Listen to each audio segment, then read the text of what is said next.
చెప్పుకుంటూ వచ్చాను కేంద్ర ప్రభుత్వానికి కూడా కేంద్ర నాయకత్వానికి కూడా వాళ్ళు ఏ నిర్ణయం తీసుకుంటారో నాకు తెలియదు.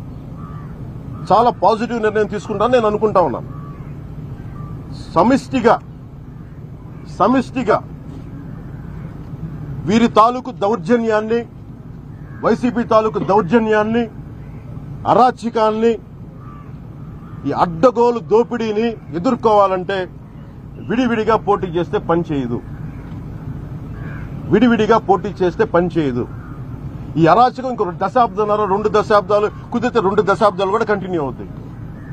ఇక ఆంధ్రప్రదేశ్ కాంట్ ఎఫోర్డ్ వైసీపీ వీరి తాలూకు దుష్ట పాలనని, అరాచక పాలనని ఆంధ్రప్రదేశ్ ప్రజలు తీసుకోలేరు.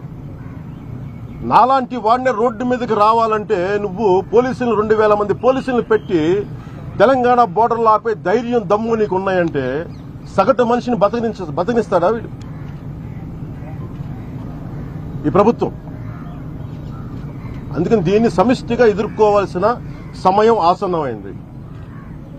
ఈ రోజున జనసేన కార్యవర్గానికి, పార్టీ సభ్యులందరికీ కూడా మీరందరూ ఈ పరిస్థితులు చూడండి. నన్ను కూడా రానివ్వట్ల. నేను మొన్నటి దాకా ఏ నిర్ణయం తీసుకోలా. ఉంటే బాగుంటుందని చెప్తున్నా. ఈ రోజు నేను నిర్ణయం తీసుకున్నాను.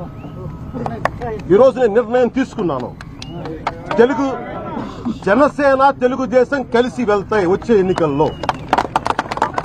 ఇది మా ఇద్దరి భవిష్యత్తుకు సంబంధించింది కాదు. ఆంధ్రప్రదేశ్ భవిష్యత్తుకు సంబంధించింది. ఈ రోజు ఇంత అనుభవం ఉన్న వ్యక్తి, బిల్ క్లింటన్ తీసుకొచ్చే బిల్ క్లింటన్ లాంటి వ్యక్తితో, బిల్ గేట్స్ లాంటి వ్యక్తులతో, ఇలాంటి అందరితో కలిసి ఒక సైబరాబాద్ ఒక సిటీకి రూపకల్పన